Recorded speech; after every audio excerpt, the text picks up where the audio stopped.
So these are some of my takeaways for assessment in early childhood education taken with Dr. Starkey in the spring of 2015.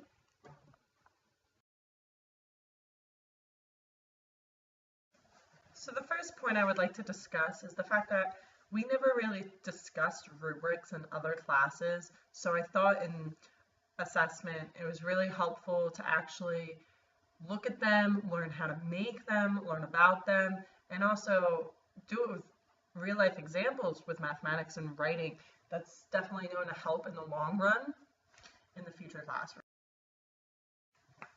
We also learned about the types of rubrics, holistic, analytic, coaching, and how they are different. Now, holistic and analytic are actually used for scoring work, but holistic looks at all parts of the assessment, and it scores from 0 to 3, typically below basic up to advanced. And then analytic is more, the numbers are on top and the topics assessed are on the right hand side or left hand side. So then coaching is used for a checklist for students to base off what they should be discussing or doing in their project.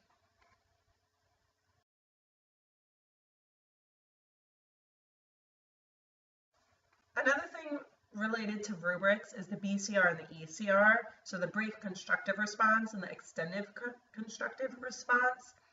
Now, I never really knew about either of these or the difference between them, but I now know that we're using the BCRs more on the Maryland website for when we're grading mathematics and writing prompts, and that those scores are only from 0 to 2, whereas the extended goes up to a score of 3 and typically does below basic, basic, proficient, and advanced. I feel knowing these will be important for an interview and also for when we actually have to use them in our classrooms.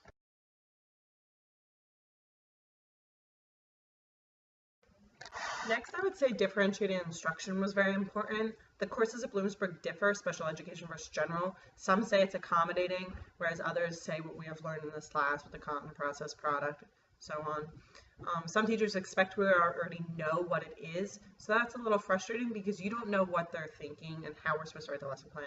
Traditional versus differentiated classrooms, I'm really glad we went to differentiated classrooms, especially because I believe in Gardner's multiple intelligences, and that kind of falls along with that. And then our last position paper article was really useful, and Ms. Cassell provided great ideas.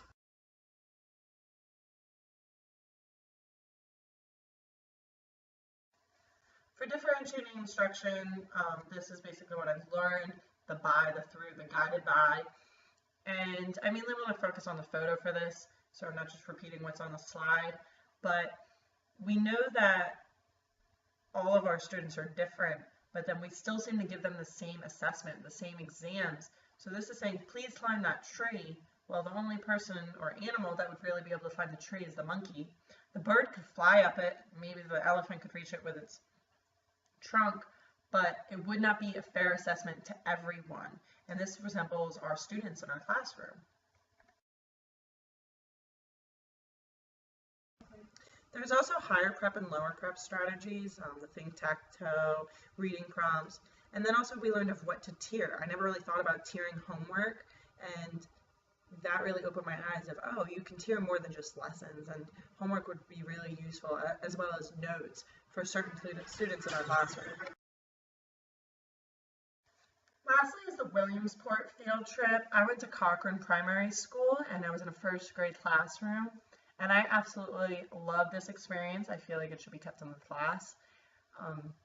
Anytime you're in a school, it's great because you do get that experience. You can work with the students, work with the teacher, talk to principals, whoever. But I actually have a desire to teach in an urban school, which stemmed from going to the Christina School in Newark, Delaware, and then the practicum in Bethlehem. This just gave a little more experience for that desire. I also gained a lot of knowledge and advice from Miss Renee Bowers, who was the teacher I observed. She's been teaching for 28 years. I thought it was interesting to hear that a lot of the materials for the classroom came out of her own pocket. I kind of had a feeling that was the case, but she did tell me the exact budget. I don't quite remember what it was, but it was very low for how much she could spend on staples, scissors, important materials. But then the Macs were donated, and then they also apply for a grant, which is how they are able to get afternoon snacks, which I thought was great for those students. My overall takeaways from the field trip were that you need patience, and for patience, I would say is any classroom, any school, but with this demographic, my teacher had said patience is key. Differentiation is important also, that's also all schools. But then you need to be a person of support and a person of discipline. If you are just there to be their best friend and that you want them to like you, they're not going to respect you. And if you are all disciplined, then they're not going to be comfortable while in your room, and that's not a good environment to have. And then overall, this has definitely increased my desire to teach in an urban and low SAS school that I could see myself applying to Williamsport School District. Overall, I would say I've learned a lot in this course, and that has been very useful. I feel it will help me for my PECT exam that I'm taking the Friday of finals week, and it will also help me for student teaching in the fall. So thank you, Dr. Starkey. It's been a great class.